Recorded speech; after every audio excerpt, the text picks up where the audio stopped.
Hi Tarot friends, this is Ultraviolet Morgan and I'm finally filming the Angel Wisdom Tarot flip through. I'm so excited.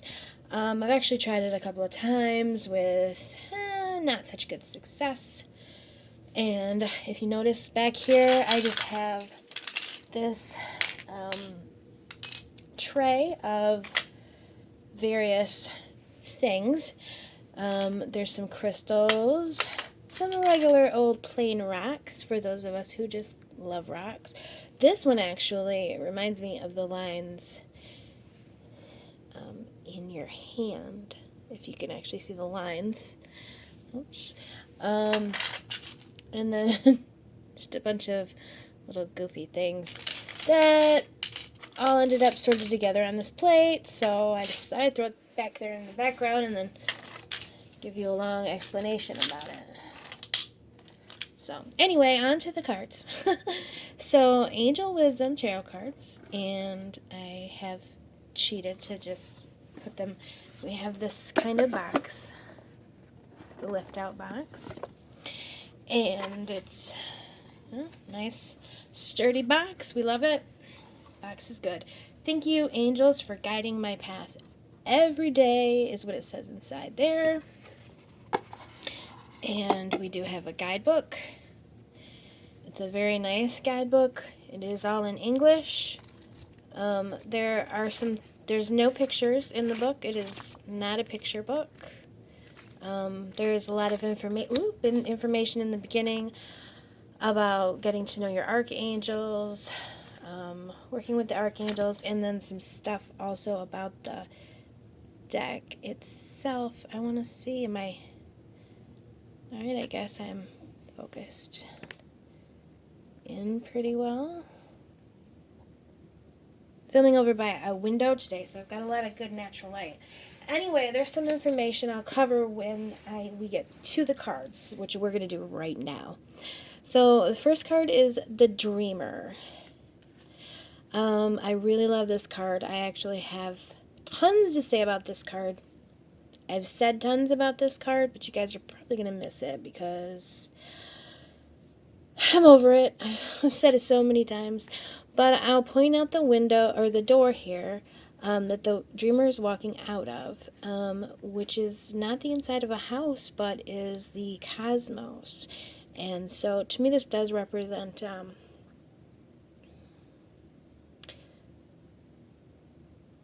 incarnating, perhaps for the first time, perhaps not, coming down from the spiritual self, the limitless spiritual self, into a limited form, knowing, and then forgetting, once you're in, the human limited form, forgetting what it's like to be unlimited. And when you're unlimited and you're choosing to incarnate in the limited form, not knowing what it's like to be limited. So, I don't know. It represents kind of the fool on both sides, because on both sides of that, you're operating without full awareness of, your decisions. So he's looking up and not where he's going, of course. And he's wearing a little red coat. He's got a little messenger bag. And the angel's over here. And I am particularly interested in the little hourglass. And then we also have the flowers. We have the dog who's looking backwards towards the door. Oh yeah, one thing I said about the dog is that the dog could be, so the dog, some traditions or some beliefs have maintained that part of our spirit lives outside of us as a guiding force, as a protective force. And so if that's true, and that was looked at in the movie The Golden Compass, and the books, that movie's based off his Dark Materials, discusses this. And so in that case, it's possible that the dog remembers more than the man, but the dog isn't able to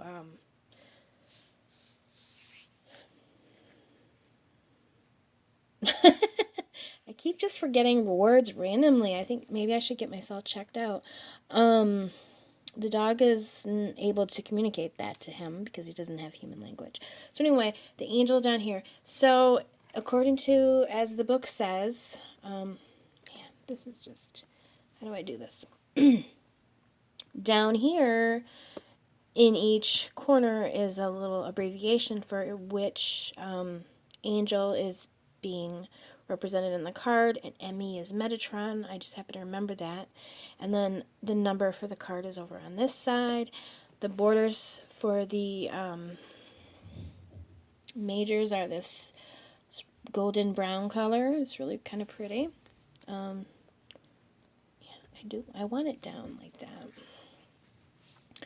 So, yeah, so each card does have the abbreviation here, and then you can look in the book to see what the angels are and more information about the angels. So that was a long time on the first card.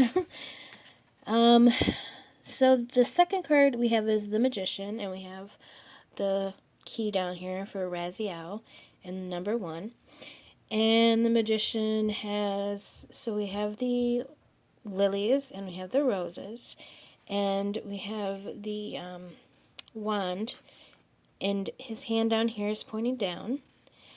And we also have we have the infinity, sorry guys, the infinity sign above his head. I'm filming so differently than usual, so it's difficult to kind of work with. Alright. So, and then we have the symbol, the alchemical symbols here. Just 2 of them. I don't see the other 2, but they might be there. And then we do also have this background that's like the game for Cubert, which I have no doubt has some alchemical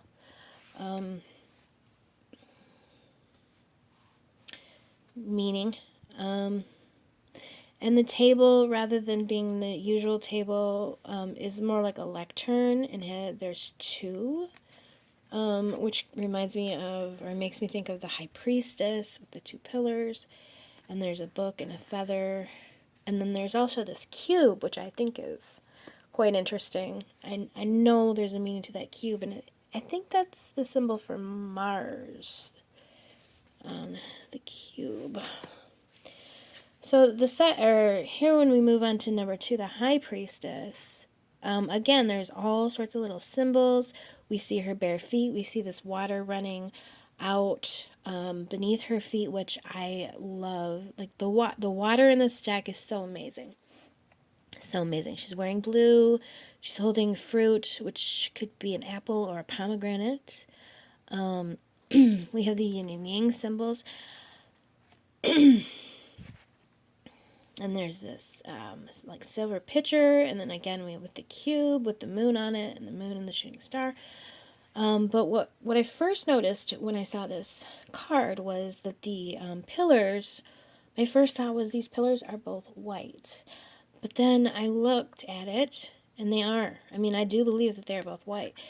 But then I realized that this one on this side is darker because it's in shadow. Not because it's actually darker, but it's in the shadow, which actually is a really good representation for the moon, which the High Priestess represents the moon, because of the dark and the light of the moon is actually just based on which part is, being hit by the sunlight. So the dark is actually just in shadow. So I think that's kind of a neat take, that they're actually the dark pillar is in shadow. These feel great, by the way. Here's the back of the cards. Ooh, sorry. I feel like I should have filmed this in the up and down, just because they're cards. I can back up a little more. So here's the Empress, again, barefoot. She's holding a little baby unicorn. And so she represents motherhood. There's bunnies in the back. There's the Venus symbol right here. Where did I just see something that I said?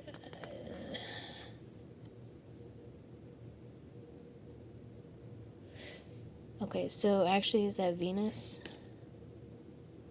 Well, it looks like there's like the Taurus kind of horns there. I am so not sure. I feel like there's a lot more symbolism than the book actually tells you. So if you're studying the symbolism, and it's, maybe, I don't know. It'd be nice if the book went more into detail, but I think there's a lot for you to discover on your own. Here is the Emperor. I love the Emperor. He's very strong. Just immediately, you just get this real sense of power. He's holding the world in his hands. He's got his foot on this box with the Aries symbol on it. He's got the Aries symbols at the top of his throne. His sword is a beautiful sword of light. This is Michael. This is Archangel Michael. Of course. Who else? No one else could be. There's this hand. This is so mysterious. This mysterious hand reaching up behind. It's very mysterious. Also, I noticed that Michael is inside, and there's this window behind him, and our Empress is outside, and she does more represent the earth and whatever, and he represents more sort of order, that man-made type things. So that's pretty cool. Here is the Wise Counselor, which would be our Hierophant. So this Hierophant, there are symbols on the bottom of all these little pieces of paper of various different types of religions. I find that's to be kind of interesting. And then there's this symbol, which I know is a Greek symbol of some sort. And then he has the keys around his waist. And also he's pointing up. He's not also pointing down like the magician. He's just pointing up. And this is Archangel S. I'm not really sure who Archangel S is. We have the Lovers. I like this card shows just, it's a really up close on the two hands, and then you see the angel behind. So you don't actually see the people. They could be anyone. It's kind of pretty cool. And then there's all the tree in the background with the red fruit on it. There's a Gemini symbol over here and over here. So there's a lot of little details to pick up from. This is Raphael, I believe, and he's holding the caduceus. He has a emerald heart. He wears green on his clothes, and even his halo is green. There's a lot of green in that. It's pretty. Here's the Chariot. So instead of coming towards us, it's to the side, but instead of regular sphinxes or regular horses or sphinxes as usually, we have unicorns, a black and a white. So as per tradition, and then the chariot itself is blue with stars on it. There's no canopy, so the stars are actually in the chariot itself. Up in the sky, you've got the symbol for Cancer. You can see that for the Cancer zodiac sign.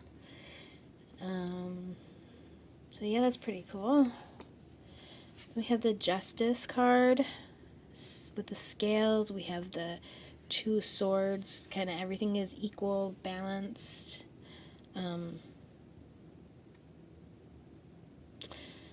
There's a word that I cannot think of.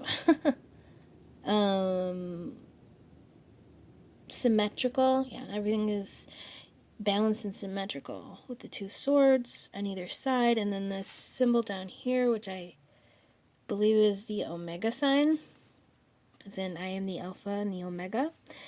Be impartial and objective. Stand up for what you believe. Try to see all sides of a situation. You will win if your position is one of integrity. Pretty cool. That's cool. The Hermit. The Hermit has his lantern of truth shining the light out. But this light is shining through sort of prismatically. So we have this beautiful rainbow shooting out, and he's standing sort of on top of the world with this little tiny fire down here. And then there's some astrological symbol right there. All the cards have astrological symbols, but they are incorporated into the picture almost like a watermark. So they don't really, they don't dominate, and they also don't look. They're not like clutter, I guess, like more things written on the side. They're incorporated into the picture, so that's cool. So here's the wheel. We see the earth is in the middle with a face on it. And then we also see it's surrounded by the tarot cards themselves. I'm going to assume that it's the major arcana that's surrounding it. And, of course, the angel up there at the top. And this says, a fresh new start at the end of delays. I'm not actually going to read the whole thing. I'm just going to show you the back of the cards. So the back is also the wheel, which I think is really exciting. Here's the strength card. Personal power and assertiveness portrayed with kindness. So you see the lion, and he's got his crown, and then you see the angel behind him, and they're just sort of peacefully coexisting. There is really no one overpowering the other. It's just sort of a gentle kind of strength of and even sort of a trust. And so that kind of gives you a little bit of a different feeling of a quiet power, quiet strength that I actually really like. Here's Awakening. So we decided not to call it the Hangman, but we show a man who's hanging upside down. And let me know if that man looks familiar to you. And he's hanging in the familiar hanged man cross sort of way. And then there's this angel up in the tree. And of course, he is our fool. He's our fool. He's wearing his red shirt and his brown pants. And he's got his bag, but now everything is falling out of his bag. And we see he's got tarot cards in his bag, of course. Why wouldn't he? But also, sort of interesting thing. Oh, somebody's walking their dog. And it's so cute. And it doesn't quite look like that, but it's the same coloring. They just walked by my window with the dog. It's so cute. Anyway, we have this road with the two paths. So it looks like maybe he has a decision to make, but he's decided that he's just going to wait on making that decision. He's going to hold off. He's going to hang upside down. He's going to maybe meditate, or he's going to look at things from a different perspective. He's not ready to make that decision. He's busy with his awakening. So we have the Release card, which is the Death card.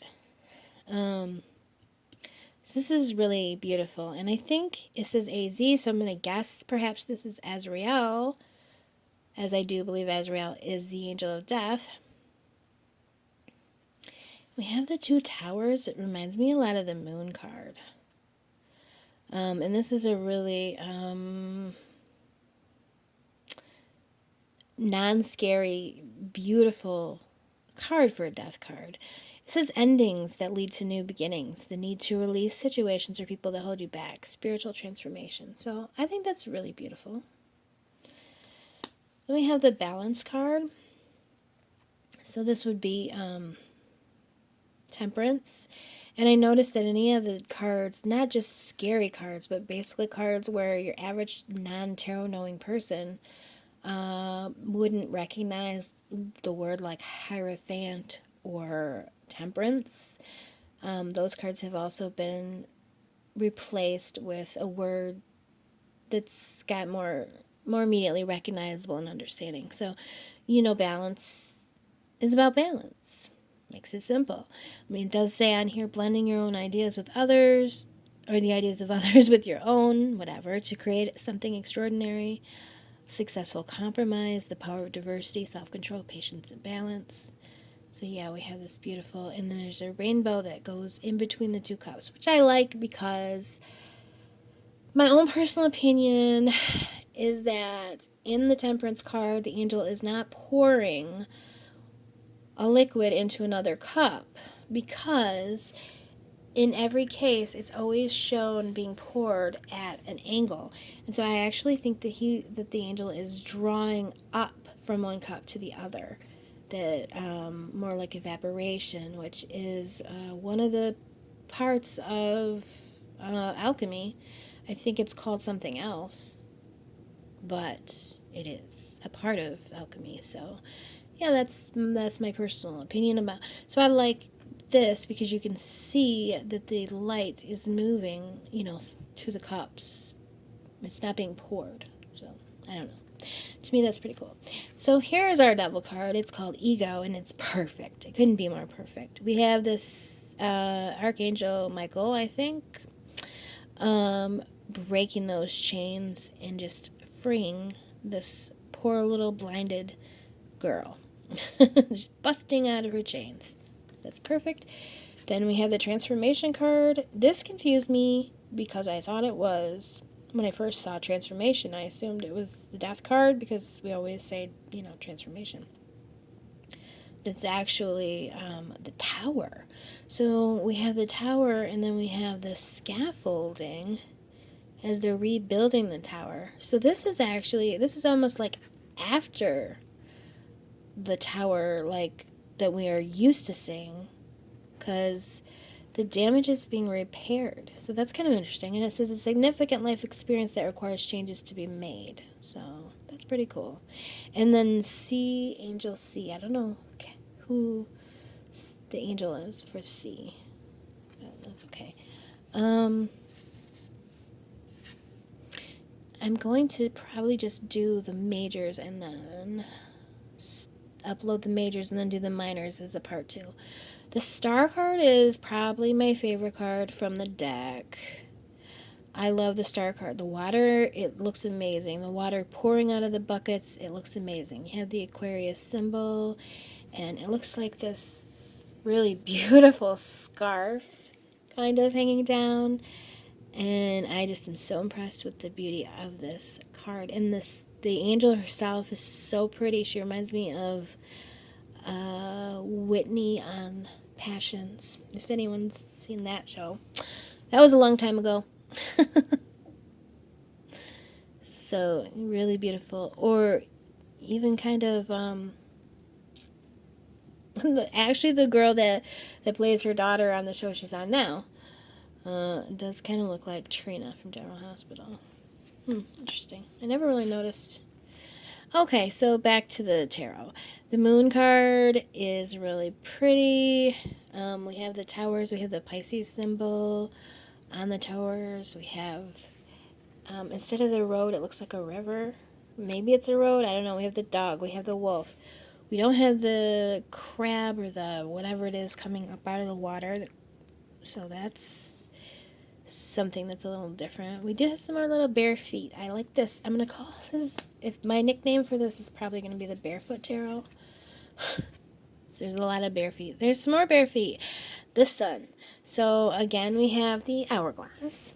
And I am definitely going to be doing some work with the hourglass, I think. I don't know. The hourglass is meaningful to me, but I don't have words for it exactly. So here's the sunflowers, and then here is the flag of the sun. So we don't actually... Oh, well, there is the sun right there. How did I miss that? I swear I missed that sun the first 3 times I looked at this deck. So we, instead of a naked baby on a horse, we have a dressed young boy on a unicorn with a flag of the sun. And then the angel's holding fire and a scroll. So that is very interesting. Fire and a scroll.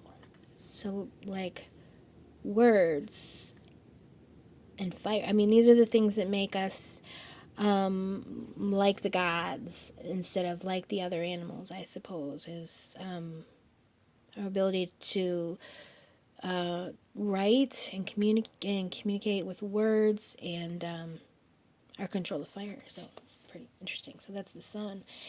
And then we have the Renewal card. So all the sort of macabre bodies rising up out of the grave is gone, and now we just have this family. And there's a mother and a father and a boy and a girl. Nice little perfect, right? And this is sort of makes me think of in case of what is it called? The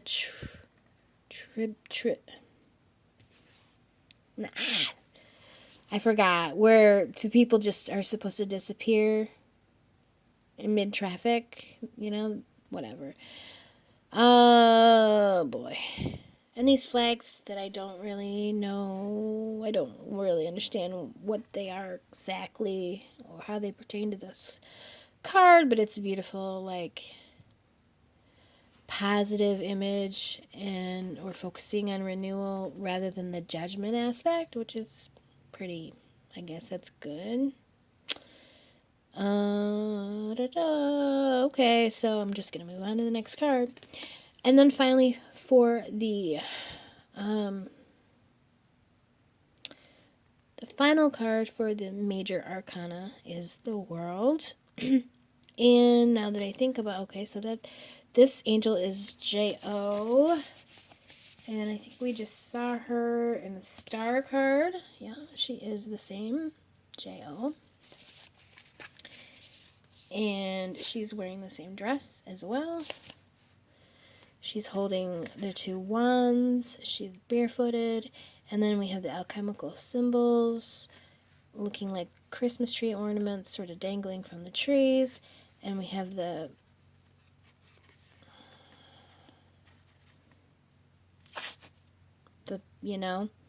infinity symbol above her head.